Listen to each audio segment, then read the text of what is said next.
के साथ साथ उड़ता जाऊंगा। चिड़िया बहन, अगर सब चले गए तो तुम्हारे लिए अकेले इस बड़े जंगल में रहना बहुत मुश्किल हो जाएगा। अच्छा, अब मैं चलता हूँ, मुझे कवि और कवि को भी बताने जाना है। तोता चला जाता है। बात सुन लो तोते मेरी, उस चिड़िया का छोटा सा बच्चा है और वो बहुत आहिस्ता आहिस्ता उड़ेगी, हम उसे साथ नहीं लेकर जा सकते। हमें शाम होने से पहले पहले दूसरे जंगल जाना होगा। कवि और कवि, अगर वो चिड़िया साथ उड़ सकती हुई तो ठीक है, वरना हम उसे रास्ते में छोड़कर आगे निकल जाएंगे। रात हो जाती है। मम्मा चिड़िया बहुत परेशान थी। उसका बच्चा छोटा था और उसे कल से बुखार भी था। मम्मा चिड़िया जानती थी कि उसे अपने दोस्तों के साथ दूसरे जंगल जाना ही होगा। मम्मा, दूसरे जंगल जाकर हम घर कहाँ से लेंगे?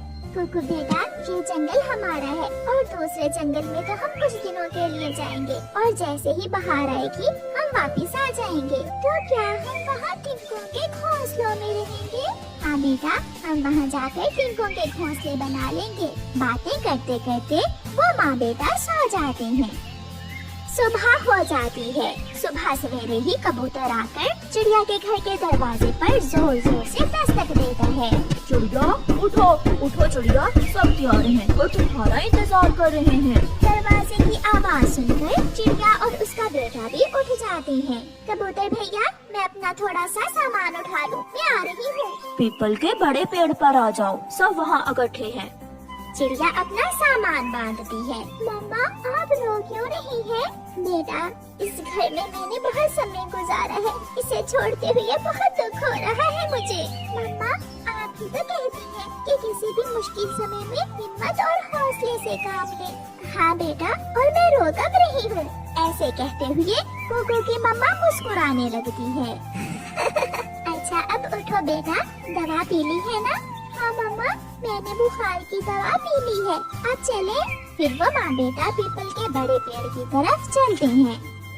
आ गई तू महारानी, हम तुम्हारे नौकर नहीं है जो सुबह से तुम्हारा इंतजार कर रहे हैं। गौरी बहन, मेरा बेटा बीमार है, इसलिए मुझे देर हो गई। अब हमारे साथ साथ उड़ना, ऐसा न हो कि तुम्हारी वजह से हमें रास्ते में ही देर हो जाए। फिर चिड़िया, चिड़िया का बेटा, तोता, कबूतर, कौवा और कौवी सब उड़ते हैं। कालू कौवा और गोरी कौवी सबसे आगे आगे थे।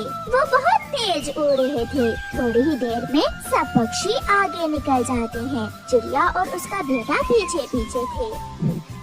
मम्मा, मम्मा, मैं थक गया हूँ, मेरे पंखों में दर्द होने लगा है। वो माँ बेटा एक पेड़ पर बैठ जाते हैं। आप थोड़ा आराम कर ले बेटा, आगे का सफर हम थोड़ी देर बाद शुरू करते हैं। गोरी कौवी उड़ती उड़ती पीछे मुड़कर देखती है। रुको रुको, वो चिड़िया वहाँ बैठ गई है। तोते, तुम जाओ और चिड़िया से पूछ कर आओ और उसे बता दो कि ऐसे नहीं चलेगा, रुकने और आराम करने का समय नहीं है हमारे पास। मैं अभी जाता हूँ। फिर मिठू तोता वापस आता है। चिड़िया, सब गुस्से हो रहे हैं, जल्दी आए, हमें देर हो रही है। मिठू, अगर तुम सब मुझे साथ लेकर नहीं चल सकते तो ना चलें, आप जाएं, मैं आ जाऊंगी। चिड़िया, तुम अकेले ये सफर नहीं कर सकती हो, आगे खतरा भी है। तो क्या मैं अपने बच्चे को छोड़ दूं? मैंने कहा ना, आप सब जाएं। मम्मा, ये सब मेरी वजह से है। अगर मैं भी तेज उड़ सकता तो हम आपके दोस्तों के साथ ही चले जाते। तोता चला जाता है। बेटा, मेरा कोई दोस्त नहीं है, अगर वो मेरे दोस्त होते तो मुझे ऐसे छोड़कर न जाते। क्या कहा है उस छोटी चिड़िया ने? वो कहती है तुम सब जाओ। वो अकेली कैसे आएगी? उसे छोड़ो, मरने दो उसे। अपनी जान बचानी है तो हमें रात होने से पहले पहले दूसरे जंगल जाना ही होगा। वो सब फिर से उड़ते हैं और चिड़िया उन्हें जाता हुआ देख रही थी। आहिस्ता आहिस्ता वो सब चिड़िया की नजरों से ओझल हो जाते हैं। कुकू बेटा, मैं आपके लिए कुछ खाने को ढूंढती हूँ, आप इसी पेड़ पर बैठे।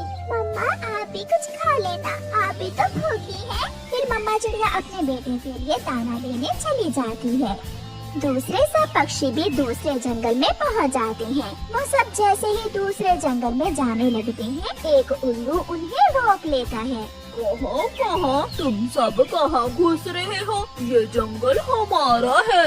उल्लू जी, हम हर साल पतझड़ के दिन गुजारने इस जंगल में आते हैं, जहाँ हमारे तिनकों के घोंसले भी हैं। जाकर देख लो, बेरी के पेड़ पर जो तिनकों का घोंसला है उसमें अभी तक हमारे काले रंग के पंख पड़े होंगे। मगर इस बार हमने फैसला किया है, हम किसी भी विदेशी पक्षी को अपने जंगल में आश्रय नहीं देंगे। तुम सब कहीं और जाओ। ये तुम क्या कह रहे हो उल्लू जी, हम कहाँ जाएंगे? ये मैं नहीं जानता, तुम अब जा सकते हो। बहुत ही परेशान हो गए सब पक्षी वहाँ से उड़ते हैं। रात हो जाती है और उन्हें अभी तक कोई सुरक्षित जगह नहीं मिली थी। कौवा, कौवी, कबूतर और तोता घने जंगल में पेड़ों पर बैठकर ही रात गुजारने का फैसला करते हैं। कौवे और कौवी, अगर ऐसे पेड़ों पर बैठकर ही रात गुजारनी थी तो हमने अपनी दोस्त चिड़िया को क्यों रास्ते में छोड़ा? क्या खबर थी ये कमबख्त उल्लू रास्ते में आ जाएंगे। मैंने तो सोचा था दूसरे जंगल जाकर अपने अपने घोंसलों में आराम से सोएंगे। अब तो कल ही हम सब अपने लिए तिनकों के नए घोंसले बनाएंगे। चिड़िया दाना ढूंढकर अपने बेटे को खिलाती है और फिर एक बूढ़ी फाख्ता चिड़िया को अपने घर ले जाती है। बेटी चिड़िया, तुम मेरे घर में रात गुजार सकती हो। मेरे पास दाना भी है और पानी भी। माँ जी, आपका बहुत बहुत धन्यवाद। फिर वो बूढ़ी फाख्ता कुकू को बुखार दूर करने वाली दवा देती है, जिससे कुकू स्वस्थ हो जाता है। वो माँ बेटा बहुत आराम और मजे से वहाँ रात गुजारते हैं और सुबह नाश्ता करके अपना सफर फिर से शुरू करते हैं।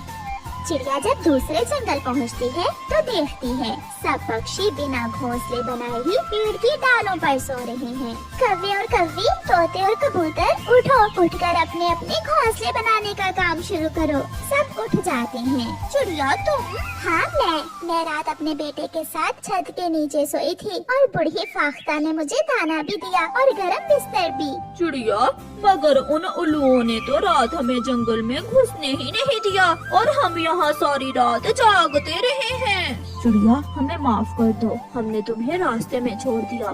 सच्चे दोस्तों का मुश्किल समय में ही पता चलता है कबूतर भैया। फिर वो सब अपने लिए तिनकों के नए घोंसले बनाने लगते हैं। प्यारे दोस्तों, इस कहानी को लाइक, अपने दोस्तों के साथ शेयर और चैनल को सब्सक्राइब करना बिल्कुल मत भूलना। आपका धन्यवाद। बढ़ती हुई ठंड के कारण पक्षियों का अपने घरों को गर्म रखना बहुत जरूरी था। चिड़िया और उसकी बेटी गुड़िया घने जंगल से सूखी लकड़ियाँ इकट्ठी कर रही थी। मम्मा चिड़िया अपने कुल्हाड़े से लकड़ियाँ काटती और उसकी बेटी गुड़िया वो कटी हुई लकड़ियाँ इकट्ठी करके गठरी बना रही थी।